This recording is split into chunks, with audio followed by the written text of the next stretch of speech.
Claire Devon opened the mailbox out of habit. The house had been empty for years, but inside was a crisp white envelope. No stamp, just the word Step 14. She paused. 10 years ago this same house was the scene of a brutal unsolved murder. The victim's body had been discovered on the front steps. No witnesses, no apparent motive, and no answers. Claire had been lead investigator back then. She had retired early, the weight of the case still heavy. But now this message pulled her back. Inside the envelope was a single sheet of paper. The handwriting was small and elegant, a list of instructions. At the bottom, a final phrase, "This is where it ends." She contacted the department before the paper could smudge. Forensic dating confirmed the ink was nearly a decade old. Someone had written this before the murder, not after. That changed everything. Claire reopened the case files that night. Every photo, every report, every loose thread, it all pointed to a single question. Why had someone planned this out step by step? And how many more steps had been completed before anyone noticed? Claire Devon did not expect much from the walk that morning. The air was cold and thick, pressing down on the quiet street like a blanket. Rain clung to the leaves, clung to the blacktop, clung to the past. She had walked these suburban loops for years, always steering clear of the house on the corner. But that day her feet ignored the rule. She stopped, looked, then stepped forward. The mailbox was still there, tilted slightly, rust along the hinge. Out of habit, she opened it. Inside was a white envelope. Smooth. Clean, new, no stamp, no return address. Just a single line written in that same elegant, deliberate hand she had seen before. Step 14, her pulse shifted.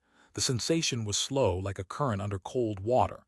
She took the envelope in both hands, careful not to smudge anything. The handwriting was sharp, centered perfectly. The kind of detail that screamed intention, not casual, not random. Planned. 10 years ago, this house belonged to a young man named Drew Halden. He had been found dead on his front steps. No forced entry, no visible wounds, just dead, eyes open, phone in hand. There had been no sign of struggle, no motive, and no suspects. The file had grown cold within months. Claire had retired 2 years later, the case still open, still unanswered. Now 10 years later, Step 14 had appeared. Claire drove home in silence. She placed the envelope on her kitchen table. No gloves, no dusting powder, no tech, just her eyes and her mind. She slid the letter out. 1 page, cream stock. A short list of instructions typed neatly. At the bottom was a handwritten note, different ink, same hand. It read, "This is where it ends." She called in a favor with a friend still in the forensics unit. The ink dated back almost exactly 10 years. It had been written before Drew's murder. That was not possible, and yet it was real. She could feel it. Something old and unfinished had just resurfaced. Claire spent the next 48 hours inside her den. She pulled the original case files from her locked cabinet. Her resignation had been quiet, but she had kept the files. She had known there would be a day like this. She just never thought it would come. The original photos showed Drew slumped forward, eyes wide, pupils dilated. No visible trauma. The coroner had listed the cause as acute cardiac arrest. No toxins. No traceable drugs. No pre-existing conditions. His phone had been active that morning, sending out a text Claire still remembered by heart. Meeting rescheduled. See you at noon. But there had been no meeting. No one had been waiting for him. Claire stared at the timeline pinned across her wall. The gap between his last message and estimated time of death was 43 minutes. No vehicles had passed. No one had entered the house. No neighbors had heard a sound. Step 14. That detail haunted her now.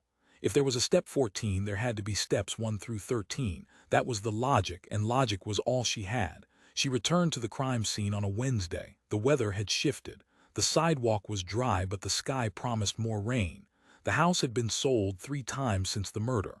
The current occupants were out. A for sale sign hung on the gate. She walked the perimeter. Behind the mailbox post, she noticed a shift in the soil. Subtle. She knelt and dug with her bare hands. Plastic. A small sealed bag. Inside was a second envelope. She opened it carefully. Step 13. Claire felt her throat tighten. The ink was smudged from moisture, but the words were still legible. This was not random. The author of these notes had placed step 13 under the mailbox 10 years ago, knowing it would rest in silence until someone found it after the next step surfaced, which meant someone had known this moment would come. She documented everything, photographed the site, sealed the envelope, sent it to forensics. Back home, she reviewed the original interview transcripts. Drew had been a quiet kid, top of his class. No enemies, no debts, but there had been one friend who stood out. Jason, same age, same school. Their last communication had been 1 week before the murder. Claire scanned the file again. Jason had never answered his phone after Drew's death. Moved shortly after, left no forwarding address. She ran a new trace. Jason was listed under a new name now, changed legally at age 21, records sealed. Claire made contact through a private investigator she trusted. Within a day, she had a meeting set at a small coffee shop just outside town. Jason arrived wearing sunglasses despite the clouds. He looked thinner, paler, a shadow version of the boy in the old yearbook photo. Claire did not ask about the name change. Not yet. She asked about Drew. Jason paused. Then he said something that hit her like a thunderclap. He said Drew used to talk about death like it was choreography. Claire asked him to explain. Jason described a notebook, one that Drew kept hidden inside his closet. It had pages numbered, not like a diary, more like a checklist. He remembered seeing a page that read, Step 9, Bypass Entry Sensors. Claire asked what that meant. Jason shrugged, said Drew never explained it, said he laughed like it was a joke. Claire knew better. She returned to the files that evening and scoured every property log from the original scene. No sensors had been triggered. That had been odd back then. Now it felt intentional, planned. She traced the previous owners of the house. One couple had lived there before Drew, older, quiet, sold the house quickly, but Claire found something strange in the records, a maintenance receipt dated 6 months before Drew moved in. It listed a home security system repair, the type used in high-clearance facilities. Drew had known that, somehow, maybe before he even lived there, which begged a deeper question. Had Drew orchestrated part of his own death? The theory was wild, but the pattern of steps hinted at a mastermind, one who had rehearsed every moment. Claire returned to the coffee shop 2 days later. Jason was gone. The number she had used to reach him disconnected. His address was empty. No trace. Step 15 had not arrived yet, but Claire felt it coming. Claire Devon spent the night cataloging everything again.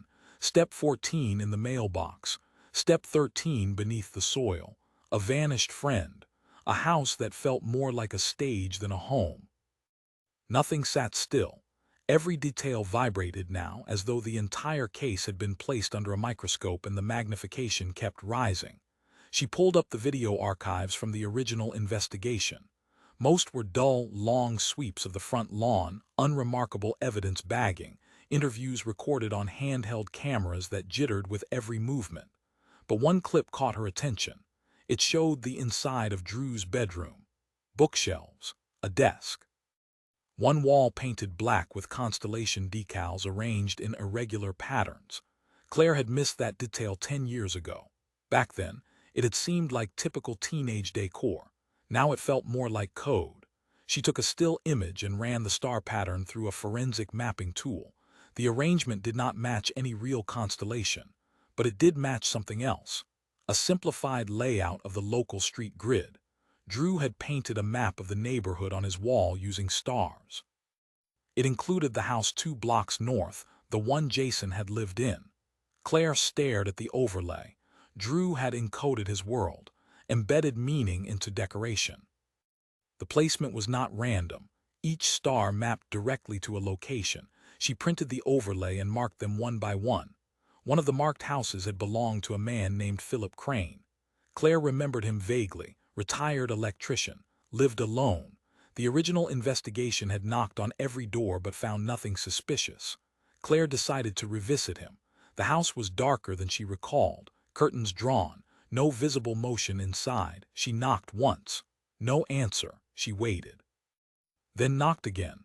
This time a light turned on upstairs. The door opened slowly.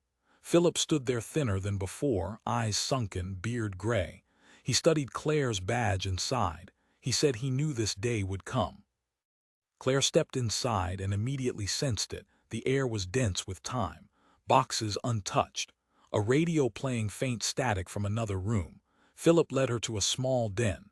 He admitted something unexpected. He had known Drew, said the boy had come over often in the final weeks before his death, had asked him questions about power lines, frequency drift, how to disrupt low-voltage alarms without leaving physical evidence. Claire asked why he never mentioned that to the original investigators. Philip said Drew made him promise, said the boy claimed it was for a science project, but Philip had doubted that even back then, and after the murder he had convinced himself that silence was safer.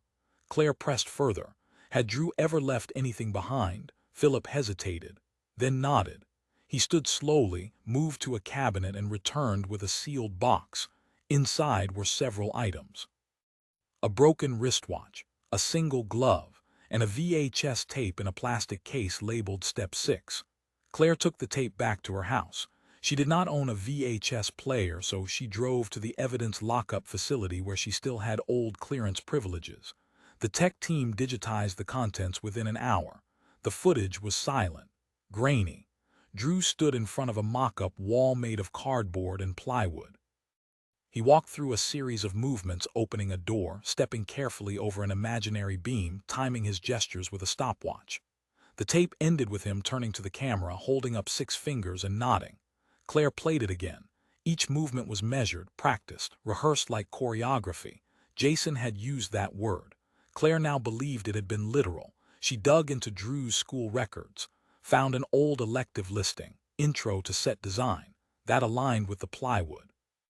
Another entry listed him as part of a now-defunct after-school club called Prism, focused on creative problem-solving and escape room-style puzzles.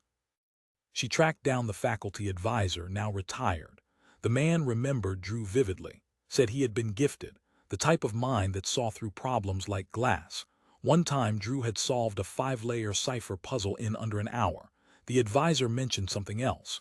Drew used to write strange titles at the top of his worksheets. Things like Step 2, confirm the weak point, or Step 5, reinforce the disguise. Claire asked to see any of those assignments. The man only had one. A photocopy of a logic grid. The top line read, Step 7, control the narrative. It all pointed in one direction. Drew had been planning something for years, not impulsively, not chaotically, with steps, a blueprint, each labeled, each tied to real action. But was Drew the victim or the architect? That night, Claire pinned every known step to her wall. 14 steps suggested a full arc, but she had only found 5 so far. Step 6, the VHS rehearsal. Step 7, the logic grid. Step 13, buried envelope. Step 14, mailbox letter unknown, the constellation map that matched Jason's house. That last one was not labeled, but it had intent. Claire remembered the old school library where Drew used to volunteer. She returned the next morning, asked the current staff if any archived materials remained. They directed her to a supply closet near the back. Inside, she found a locked cabinet. The librarian had no key but permitted her to call in assistance.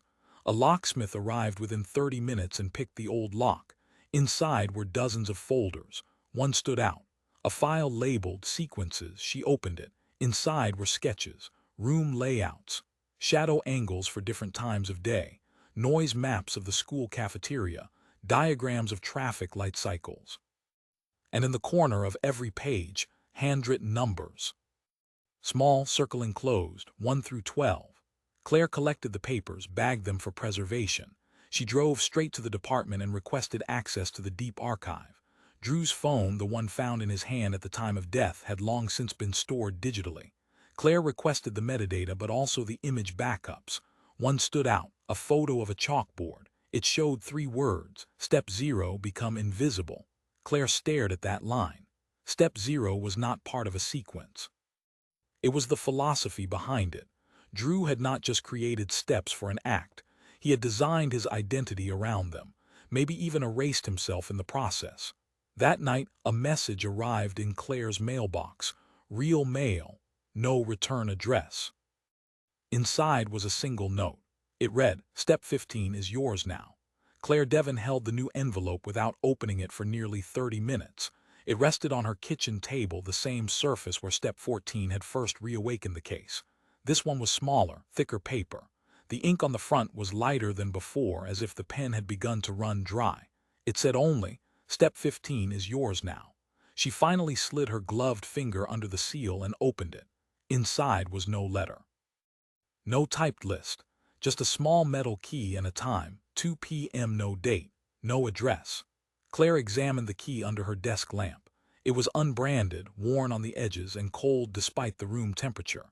She measured it against standard lock types, too narrow for a residential door, too short for a car ignition, likely for a padlock or storage locker. She returned to the overlay map she had created from Drew's star wall. Of the remaining houses marked but not yet investigated, 3 stood out as possibilities for where the key might belong. One was an abandoned commercial unit near the edge of the district. She decided to start there. The building had been a copy center once. Now it sat empty, its windows covered in old flyers and dust. Claire circled the back and found a narrow alley. A chain looped through a storage latch, secured with a padlock that matched the size and age of the key she had received. She tested it. It clicked open without resistance. The door creaked as she stepped inside. The air was dry, filled with paper dust and rot. Shelves lined both sides, some still holding reams of paper long yellowed by time. Toward the center of the room stood a large wooden crate. No label, no markings, just a black X painted on one side. Claire opened it slowly. Inside were notebooks, dozens of them, spiral-bound, neatly stacked. She lifted the top one. It was labeled Sequence 1. She flipped through the pages. Each was numbered. Each described a series of actions, decisions, and projected outcomes. Most entries ended with a short note in the margin like a test result. Sequence 1 failed, timing off by 6 seconds. Sequence 2 failed, observer noticed detail. Sequence 3 acceptable, narrative intact. Claire's breath slowed. These were not diaries, they were experiments. Psychological and physical trials, each pushing toward a desired outcome. Drew had been practicing scenarios. Not just rehearsing steps, adjusting for human variables, testing reactions, refining how to control the world around him. She checked the crate. Beneath the first layer of notebooks was a stack of VHS tapes, each labeled with a sequence number and a date. The earliest was from when Drew had been only 14 years old. She took 2 of the tapes and brought them back to the evidence lab for digitization. The first showed Drew in what looked like his bedroom. He arranged objects on his desk, books, a water bottle, a lamp. Then he walked away. The camera remained fixed. 5 minutes later, his mother entered the room, paused, then moved one object slightly. Drew re-entered later, studied the objects, and adjusted them back to their original positions. Sequence 7, observation of disruption. Hypothesis confirmed. Emotional discomfort triggered by disorder. Claire wrote down everything. The date on that tape was over 3 years before the murder. The second tape was more complex. Drew had constructed a full-scale mock-up of a classroom. He reenacted interactions with different personalities, jocks, quiet students, teachers. Each scene showed him adjusting posture, tone, even breathing. He was rehearsing human behavior like a script. Then, midway through the tape, he paused and wrote something on the whiteboard behind him. Control comes from knowing what others will do before they do it. Claire had seen that phrase before. In one of the logic worksheets from the school library, Drew had repeated it often. It had become his core principle. She pulled out the documents retrieved from the cabinet labeled sequences. Among them was a single loose page that had slipped behind another folder. On it were 6 columns, each headed by a title: target, pattern, disruption, reset, trigger, collapse. Rows below contained names. Drew had tracked classmates, teachers, even his own parents. He noted reactions to stress, sleep patterns, meal choices, and their behavior during arguments. Every line ended with a projected point of failure. Some were circled in red ink. Claire found Drew's own name at the bottom of the list. His failure point was blank. He had left it unfinished, or he had never intended to include one. She now believed that Drew had constructed a narrative so detailed that he could vanish inside it. His death may not have been a murder. It may have been the conclusion of the longest psychological performance ever attempted by a teenager. Or more chillingly, it may have been a controlled collapse designed to implicate someone else. She returned to the crate in the storage unit. One final notebook sat beneath the others. Its cover was red, thicker. Hardbound, no title. Inside, each page contained only a name and a date. The names were familiar. Many were classmates of Drew S., some were faculty, others were completely unknown to Claire. The dates next to them spanned over 10 years. At the bottom of the list was a final entry. Claire Devon, TBD. Her pulse slowed to a crawl. She closed the book carefully. Every choice she had made since the mailbox letter had been predicted, anticipated, encouraged. She called the forensics team to sweep the building. 3 hours later, they found fingerprints on one of the VHS cases. They belonged to Jason, or rather, the man who had once been Jason. He had changed his name, left no trace, but Drew had not forgotten him. Drew had used Jason as a node in his design, perhaps a decoy. Perhaps more.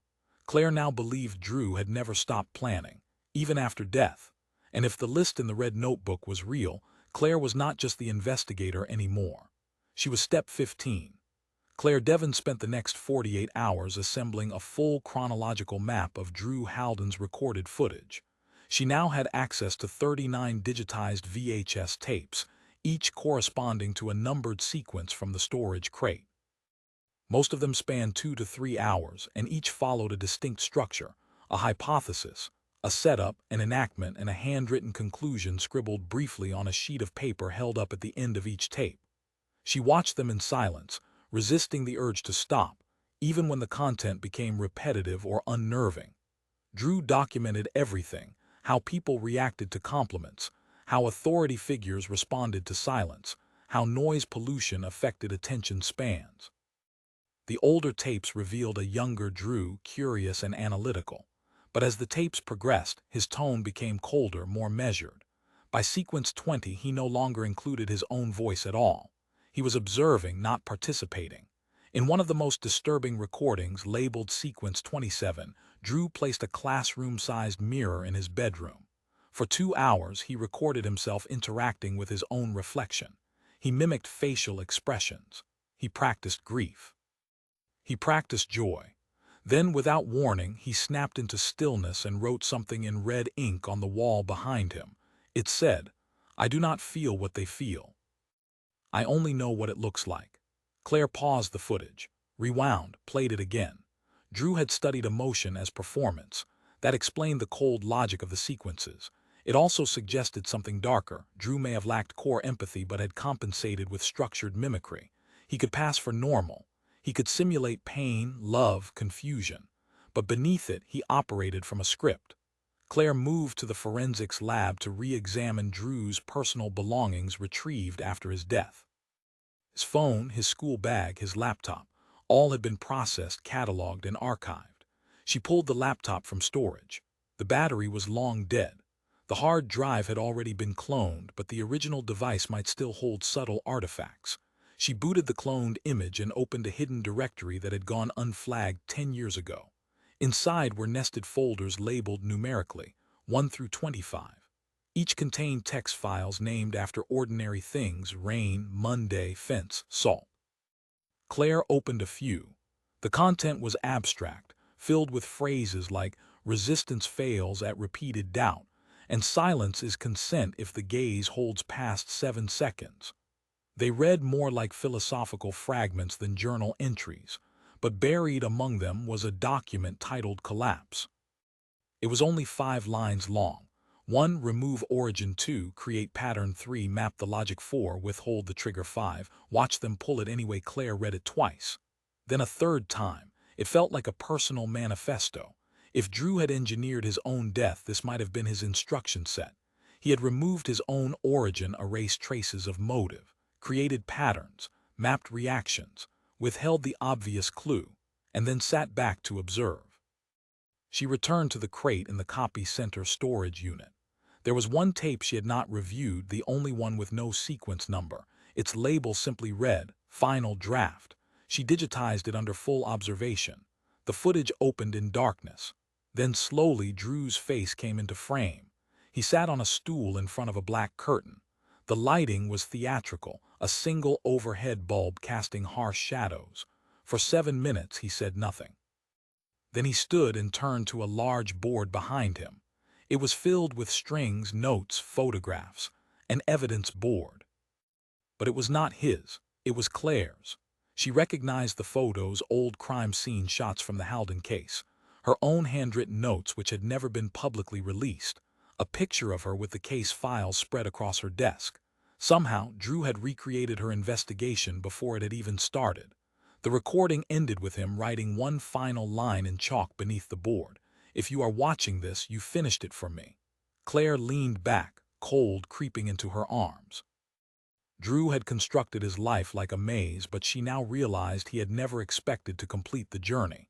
He had designed it for someone else to follow, to prove they could think like he thought. And now that she had reached the final step, he had confirmed it. Step 15 was not a trap. It was an invitation, a twisted passing of the torch. But the story was not complete. Jason, now missing, had appeared in at least 6 of the sequences. Drew had referred to him only as Subject 1. Each clip showed moments of casual conversation, then intense observation. Jason laughing, then quiet. Jason arguing, then isolating. Drew had studied him more than anyone else. Claire revisited the red notebook, the one containing the names and dates. Jason's name appeared 4 times, each paired with a year. Next to the final entry was a phrase written in shorthand, "unstable orbit." That suggested something had gone off script. Jason had become unpredictable. Claire reviewed footage from a nearby street camera dated 4 weeks before Step 14 appeared. A figure matching Jason's current profile had walked past the mailbox, paused, then continued. 3 days later, Step 14 appeared. Claire was now convinced Jason had resurfaced to activate the final stage of Drew's design. She issued a search bulletin under a low-profile directive, requesting surveillance footage from any location tied to the star map Drew had painted in his room. Within 24 hours, a hit came in. Jason had entered a self-storage facility 2 nights prior, one Claire had not yet mapped to the constellation overlay. He had left 4 hours later with a duffel bag and a hard case. Claire visited the site and reviewed the facility's storage unit logs. Unit 33. She secured a warrant and opened it with the assistance of 2 forensic officers. Inside was a folding table, a corkboard, and a mirror. Taped to the board was a printed screenshot from the VHS labeled Final Draft, the frame showing Drew standing in front of Claire's evidence map. Next to it was a post-it note. Jason's handwriting was sharp. Familiar. It read, "I could not be him, but I could finish it." Claire now understood. Jason had been the original audience. Drew had constructed everything to test Jason's mind, his reactions, his ability to continue the sequence. But Jason had failed to stay on the path. Now, years later, he had returned not to recreate Drew's performance but to complete it. And the final step was not murder. It was transformation. Jason had become the author, and Claire was still inside the script. Claire Devon began the 5th morning with her hands wrapped around a ceramic mug, the steam curling into the dim light of her kitchen. The file labeled Subject 1 sat open beside her. Jason had become more than a missing person. He was the ghost thread Drew had embedded into every phase of his master plan, not just as a test subject, not just as a witness. Jason had become the second architect. Claire turned her attention to the red notebook again. The entries showed a shift over time. Early notes on Jason were observational, his school habits, daily routine, social responses. Midway through the book, the tone sharpened. The entries marked with red ink were different. Jason began appearing in cross-reference sequences. His behaviors were now unpredictable. Notes like deviation in Step 4 and overreaction to auditory stimulus suggested that Drew had not just lost control of Jason, he had failed to fully model him. Claire scanned the handwriting one more time and noticed a final annotation beside Jason's name. This one was faded but still legible. It read, "If he finishes it, it will not be mine anymore." That was not a warning. That was a surrender. Claire stood and moved to the investigation wall. She removed every item unrelated to Jason. She was no longer solving Drew's design. She was mapping Jason's rewrite. At the center, she posted 3 images. 1, Jason in the coffee shop. 2, Jason caught on surveillance at the storage unit. 3, a freeze frame from a street camera showing Jason standing beneath a flickering street lamp, staring at the house where Drew had died. The times and locations formed a triangle. Claire ran the coordinates through a simple geometric analysis and found a point of intersection, a public library that had been closed for renovations years ago. She pulled up the blueprints from when the building was last inspected. The rear service elevator had long since been decommissioned. She remembered that Drew had worked with old maps and blueprints in his sequences. If Jason was mimicking that pattern, this location might serve as a mirror, a place to finish Drew's script on his own terms. She prepared quietly. No backup, no announcement. She needed this step to remain within the mind of the sequence. As she approached the old library, the late afternoon rain began again, misting the windshield in slow, rhythmic beats. Claire parked 2 blocks away and approached on foot. The side entrance was rusted, the main doors boarded, but the basement access hatch remained intact. She lifted it and descended into darkness. Inside, the air was metallic, damp. A single bulb flickered from overhead. The basement had once held book returns and maintenance lockers. Now it was empty save for one thing. A tall mirror leaned against the far wall. Taped to it was a yellow envelope. Claire opened it slowly. Inside was a folded sheet of paper. No heading, no salutation. It read, "You saw what he wanted you to see. I saw what he hid. You followed his sequence. I will end it. Step 16 begins here." Jason had changed the rules. The red notebook had ended at step 15. This was not part of Drew's plan anymore. Claire examined the mirror. On the surface were fingerprints, partial, smudged, but enough to confirm recent presence. The dust on the floor had been disturbed. Someone had stood in front of the mirror, likely Jason, facing himself. She left the building with the envelope sealed in evidence plastic and submitted it for analysis. That night, a package arrived at her front door. No courier, no signature, just a medium-sized box wrapped in brown paper. Inside were 6 photographs. Each one was a moment from her past. Her sitting alone in her car after the original Drew case was closed. Her standing in the aisle of a bookstore, reading a forensic psychology text. Her entering a coffee shop 2 minutes before her first meeting with Jason. Her asleep in her living room, case files scattered across the floor, all of them taken from a distance. The final 2 were different. One was of her front door, timestamped 2 hours earlier. The last was of her looking into the mailbox the morning she found step 14. Someone had been documenting her steps as meticulously as Drew had documented his own. She searched the packaging. No fingerprints, no trace DNA, but the film stock suggested development through a specialty darkroom. There was only one such lab remaining in the area. She contacted the lab the next morning, posing as a potential client. The technician remembered a tall man with pale eyes and a soft voice, paid in cash, dropped off undeveloped rolls over several weeks, always requesting rush processing. The name on the form was blank, but the envelope used to return the film had a number written on it, 4-9-1-6. Claire recognized it. Sequence 14, page 9, line 1, entry 6. She retrieved the appropriate notebook. The entry read, "Object continues on path when watched, deviates when left alone. Control requires observation." Jason had used the number as a reference, a breadcrumb, but also a message. Claire reviewed security footage from all government buildings near the library's triangle intersection. At 2 separate locations, Jason had appeared briefly, once in the background of a bank camera, once walking past a municipal storage facility. In both, he made no attempt to hide. That suggested intent. He wanted to be seen. In one frame, Jason was carrying a single object, a briefcase. Claire examined the footage and enhanced the resolution on the briefcase's surface. Faint scratches formed a symbol, not a letter, a shape. The original Prism Club logo from Drew's school files. Jason was not just finishing Drew's sequence. He was resurrecting it. Claire requested access to the old Prism Club materials stored in the school archive. Among them was a prototype puzzle Drew had submitted during his final year. A logic challenge that required interpreting coordinates from patterns embedded in seemingly random choices. Claire reconstructed the puzzle. The result led her to a weathered park bench near a duck pond on the edge of the residential district. Beneath the bench was a locked tin box. Inside was a small recorder. She pressed play. Jason's voice emerged, calm, studied.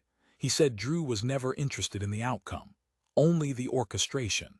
He said Drew had built the house but never intended to live in it. Jason said he had learned what Drew could not. That control required sacrifice. He ended with a single sentence. The last step is not about proof, it is about surrender. Claire looked out over the water.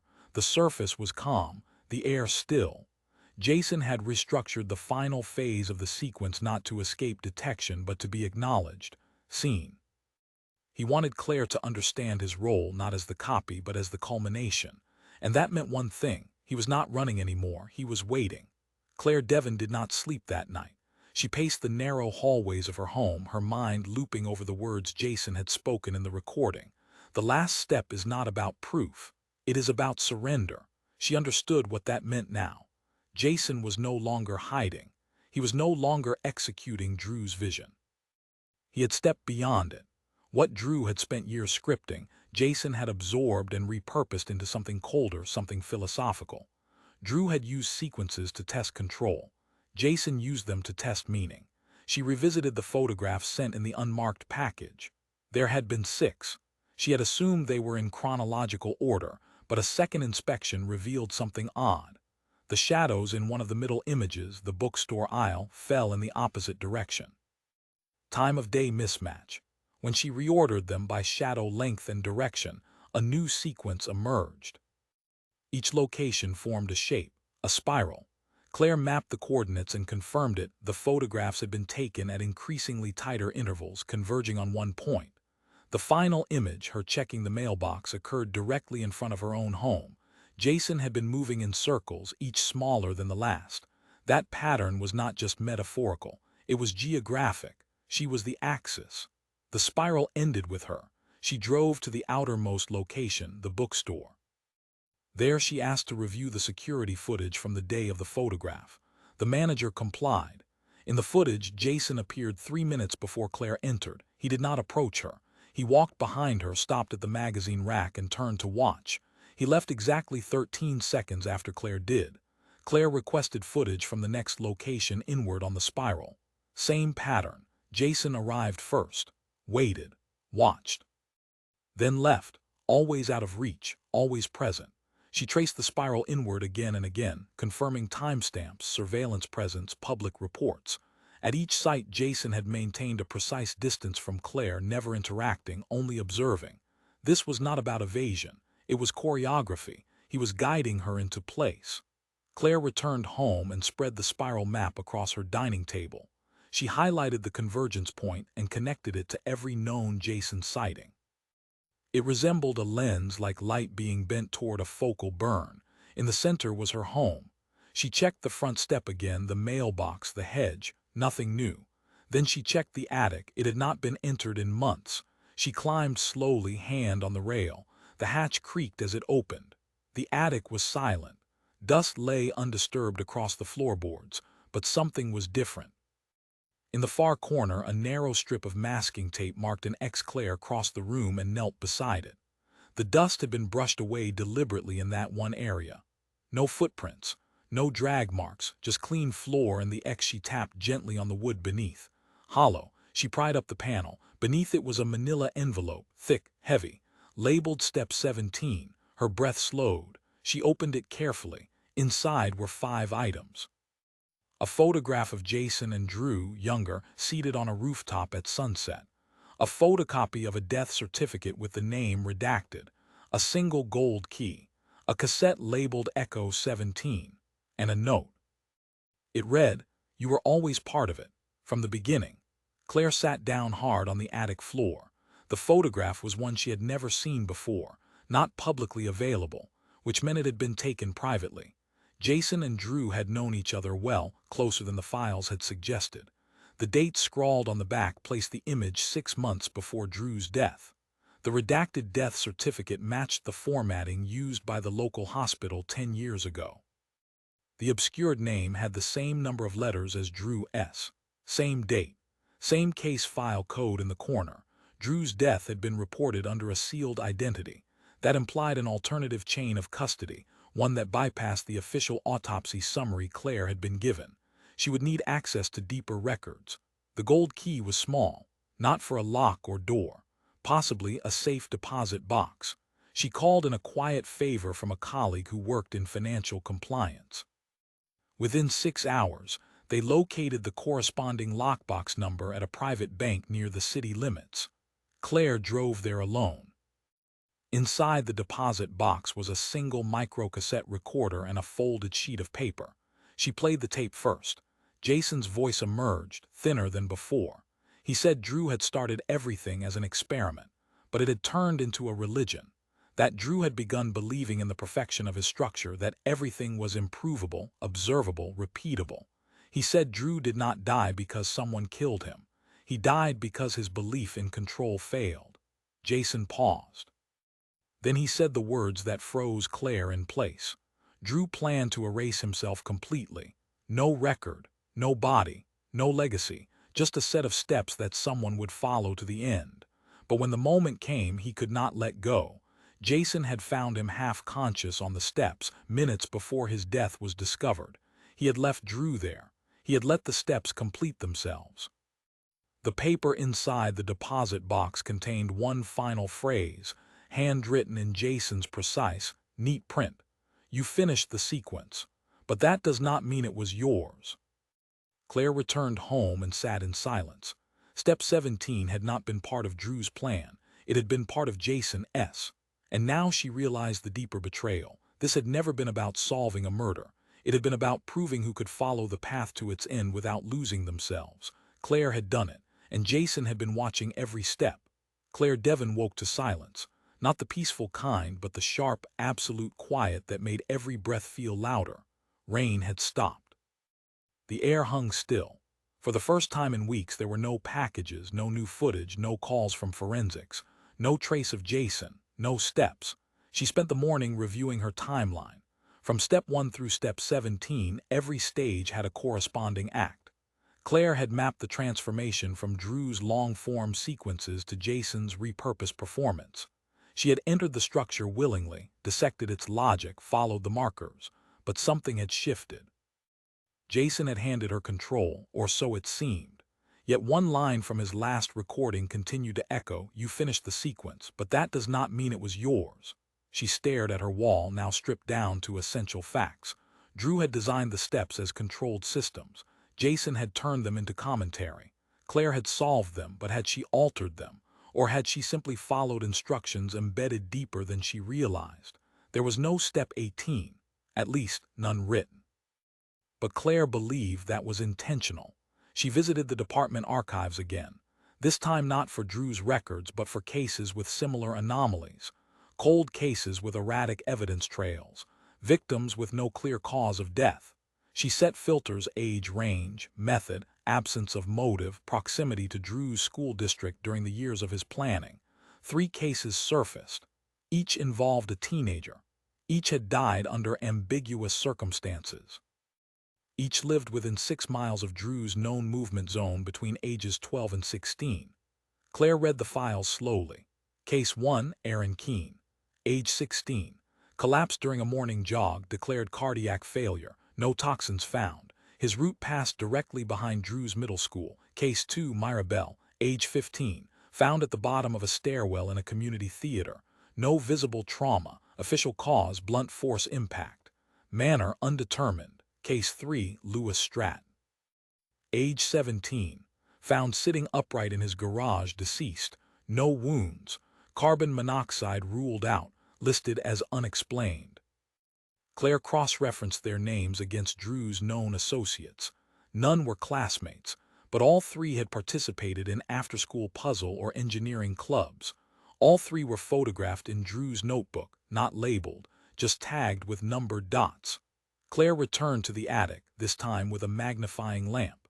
She reviewed the attic dust around the panel where step 17 had been hidden. There were faint brush marks extending beyond the clean zone. She measured the displacement and followed the invisible trail across the floorboards. It stopped at a wall beam. Behind that beam, Claire found a small metallic box fastened with wire. Inside was a USB drive. She opened it on a secure workstation. It contained a single file, audio only, Drew's voice. "You should not be here, but if you are, that means the wrong person made the right choice. I wrote 17 steps, but I left one blank. I wanted to see if someone else could write it." Claire listened as he described the intent behind his steps. Each one, he said, was not meant to be followed. They were meant to tempt. He said the real test was not if someone could finish them. It was if someone could refuse to. Claire closed her eyes. That was the unwritten step, the restraint not to continue. Jason had not refused, she had not either. Claire now saw the truth beneath Drew's spiral of logic. The sequences had not been puzzles. They had been moral traps. Not to kill or to disappear, but to lure someone smart enough, obsessive enough, controlled enough into thinking they could outplay the game, and then to watch them fail. She had failed, not because she solved it, but because she never questioned whether she should. Claire stood and stared at her investigation wall, the pushpins, the yarn lines, the photos, the transcripts. She removed them one by one. When she reached the last item, the original image of Drew lying dead on his front step, she turned it over. On the back in pencil was a phrase she had never noticed. "Let them believe it ended." Claire picked up the phone and made one final call to her forensics contact. She asked for the full tox report on Drew Haldon to be rerun under the most advanced thresholds now available. She wanted ultra-trace compounds tested. Things that 10 years ago had been undetectable. The contact agreed. It would take 72 hours. Claire spent those 3 days walking the spiral in reverse. She visited the locations in the opposite order. Where she had once been watched, she now watched.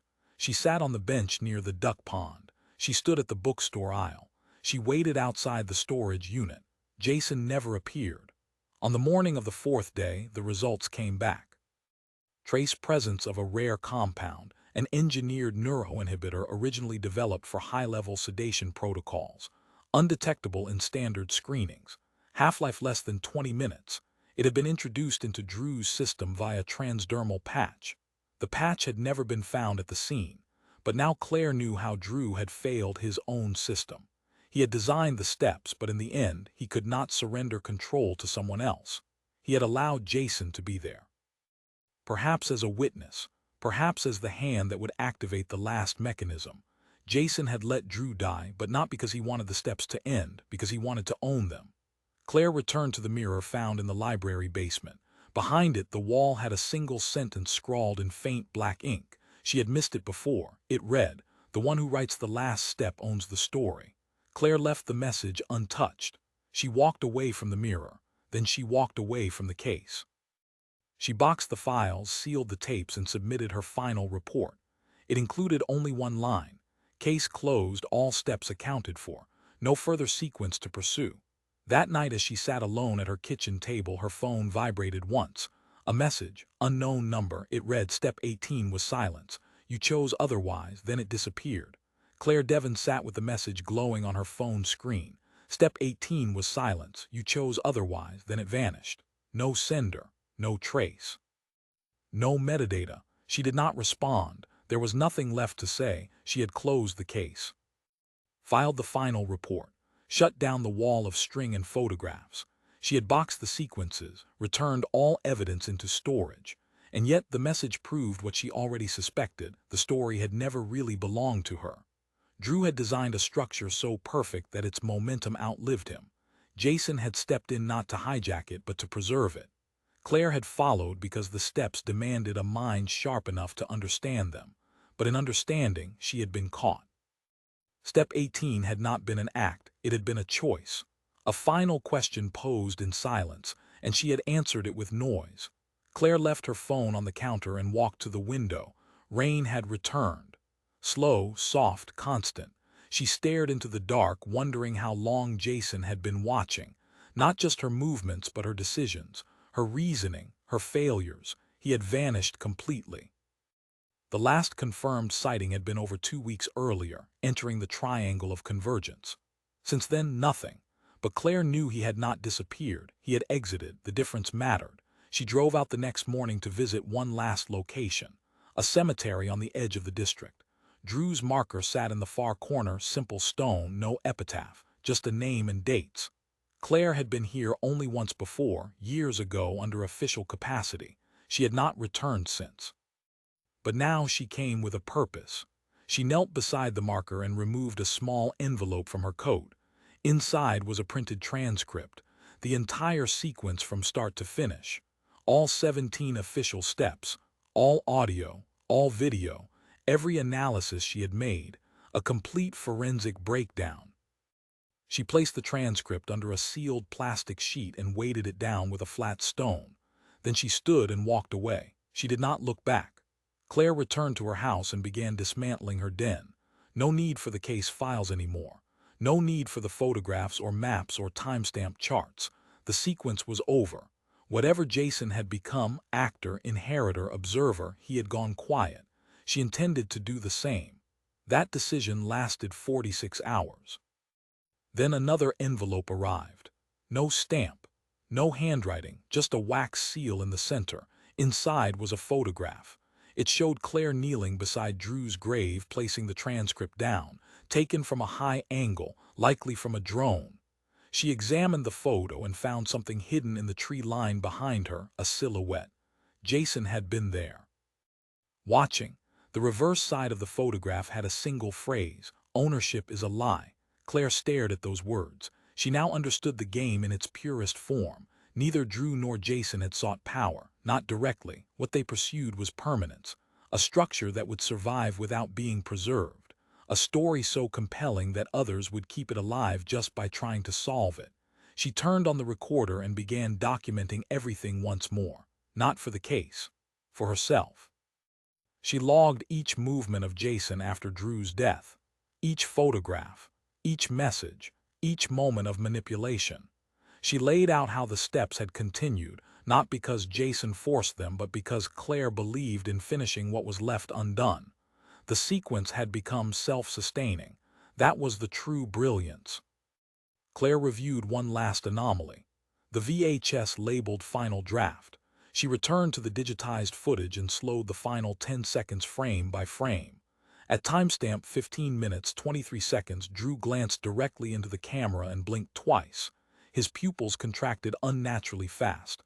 Claire zoomed in. There was a reflection in his eyes, a figure standing just behind the camera. Jason had been there during the filming, not after, during. He had not watched Drew finish the steps. He had directed them. Claire reviewed every sequence again with new eyes, the performances, the logic tests, the puzzles. All of it had one hidden signature, not of control but of dual authorship. Jason had not just inherited the story, he had co-written it from the beginning. And Drew had let him. Together they had constructed a layered narrative, one public, one buried, one for observers, one for the architect, and now both were gone. Claire packed the footage into a drive and labeled it Echo 1. She did not explain the title. She drove to the police archive, placed it in the deepest file vault, and submitted a redacted entry. No names, no case number, just a phrase for the one who listens next. Then she left. That evening, Claire sat on her porch, rain dripping from the gutters in slow rhythm. She watched the mailbox. Nothing came. She stared into the trees. No movement. The steps had finally ended. Or maybe, just maybe, someone else was preparing to write step 19, and they were waiting for someone to follow.